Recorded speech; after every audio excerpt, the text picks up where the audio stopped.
How's it, guys? This is Dayvy FPL and welcome back to the Fantasy Premier League video here on my channel. Now in this video we're going to be going over the Game Week 20 team selection. We're going to be going over how my squad got on in Game Week 19, a little bit of review of how the team did, and then we'll be getting onto some transfer options and my overall squad for Game Week 20. With the quick turnaround, the transfers have already been made, but we'll talk about that later on in the team selection. Before that, a little bit of admin.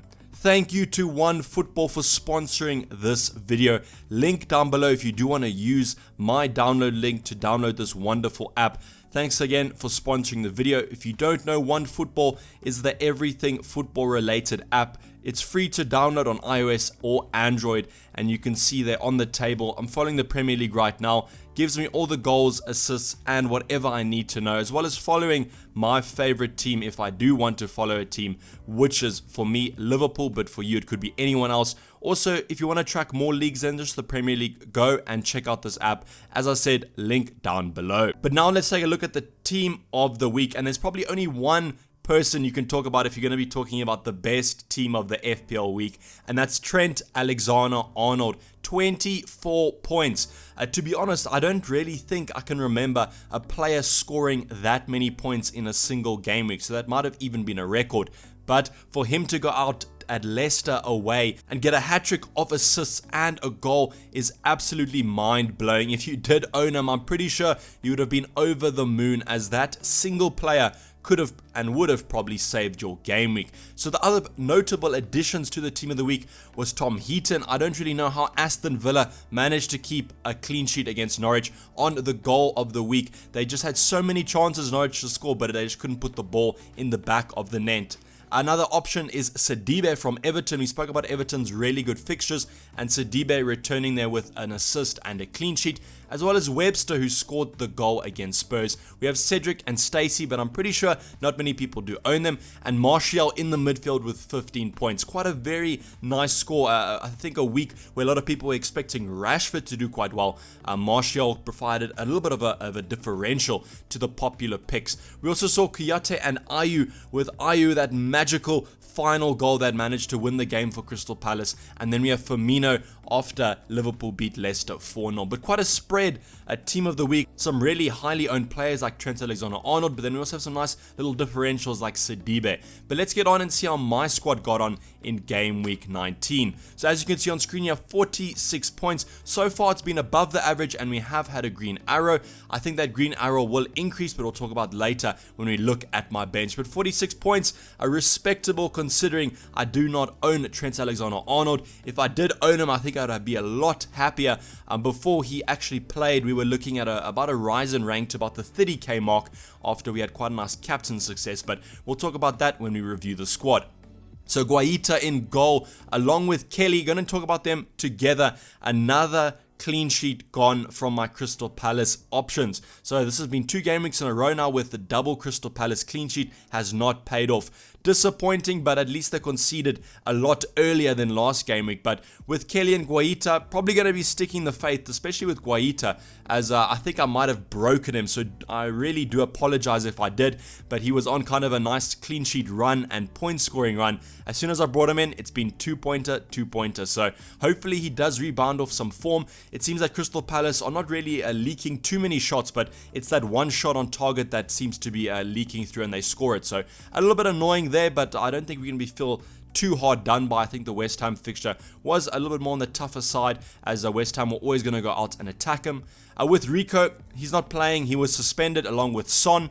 I just played them here to provide a little bit of banter to replicate my benching of Jamie Vardy last game week. Then we have Target with a massive 6 points there. A big surprise. I spoke about Heaton. I don't really know how Norwich didn't score in this one, but I'll take the 6 points from Target. I really do appreciate him chipping in to our overall score this week. Then on the midfield, obviously Kevin De Bruyne and Traore have not played. They play tonight. So I'm just basically hoping from anything from Traore. That's kind of if he gets 3 points, so be it. 2 points, so be it. But I'm really hoping for an assist or a goal. But with De Bruyne, he's also highly captained. So I'm also hoping for some returns there. A little bit of coverage, but not the most coverage that I would hope for, as he is captained by a lot of people. So we'll just have to take that one tomorrow and see how they get on. Then in the forward line, we have have Rashford and Kane. Rashford with 6 points and then Kane with 8. Rashford played overall quite well. Man United played quite well. A little bit of a disappointment that he didn't get more attacking returns considering they did score 4 goals, but it's just like that sometimes. And then with Kane, 8 points. Can't feel a little bit sad about that. I watched the entire game. That offside goal, it was offside, so nothing we can do about that. But then he also had some other chances that I felt that he could have put away, especially later on, but he looked quite tired. I'm a little bit worried about that tiredness as he does play in about 24 hours, so we should be looking at that, and hopefully he does start that one. But with Ali, 8 points as well, I kind of matched Harry Kane. So if I went with either of my Spurs options, they wouldn't have paid off too badly. And we also have Grealish with 6 points, provided a nice assist there for Aston Villa's sole goal. So Grealish is looking quite on form right now, and should be a good option going into the next nice fixture. But with Harry Kane, 8 points, double to 16. Good captaincy this week. Out of my whole team, he's been my best captaincy option, so I consider that a success. Obviously, De Bruyne could go and smash it out the water, and then we could be looking at a different option.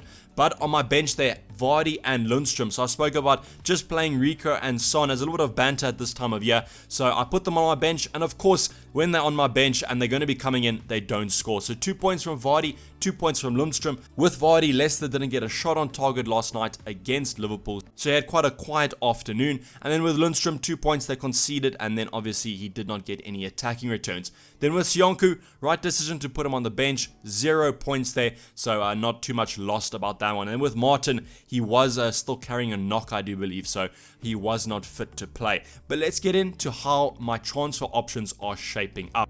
So as you can see on screen there, quite a lot of red. It's a very red dominated game week for transfers. So the first and only blue option is Holgate. Relatively cheap, 4.4. Everton have shown that defensively they are looking a little bit better, and Holgate also gets forward quite a bit. So saw that he had a nice chance that he could have scored, but he unfortunately shanked it. So Holgate, nice little defensive option there if I do want to go quite cheap. But then going on to the Liverpool defenders, Robertson and Trent Alexander-Arnold. I really do think that these two are really must-owns, whether it be Robertson or Trent Alexander-Arnold. I think Trent Alexander-Arnold's a little bit more of a better option because he's on corners and he just provides a better cross and a better forward run. So Trent Alexander-Arnold, there's a reason that he's more expensive, but if you watch the game last night, you'll see how integral the wingbacks are for Liverpool. I'd argue that they're even more important than the likes of Mane and Salah. So that to me is the priority transfer in. Going into the midfield, we could have also brought in Mane or Salah or even Martial. Martial looked like a nice little good differential, and if I wanted to downgrade Son, I could easily do it to Martial. Remember, I still do own Son and I do have 2 free transfers. So for those 2 free transfers, it's basically going to come down to Mane, Salah, or Robertson or Trent Alexander-Arnold. I don't think I can only bring in one due to my budget being quite spread out with the likes of Harry Kane, Rashford and Vardy in attack, and then also some premium options in midfield. So if it came down to it, I really think that I have to favor Trent Alexander-Arnold. So the reason being is I spoke about how integral the wingbacks are to Liverpool. And if you watched the game last night, Mane and Salah don't look in the best of form, whereas Trent Alexander-Arnold, he's always consistent, he's always performing well, and the clean sheets seem to have creeped back in to Liverpool's gameplay. So they've got 3 clean sheets on the bounce now, and I think that they're really going to continue this run into these Premier League fixtures. They have some tough fixtures coming up, but I think Liverpool have shown that they are fixture proof. Whether it be any Liverpool option, they are fixture proof, and they just play so well, and you could argue even that they play better against the better opposition. So that's even more of a green arrow for us FPL managers. So I think this game week, we can't really look at rotation. That's the one thing that I've been seeing a lot. People are worrying about Trent Alexander-Arnold being rotated for the yellow card that he's on.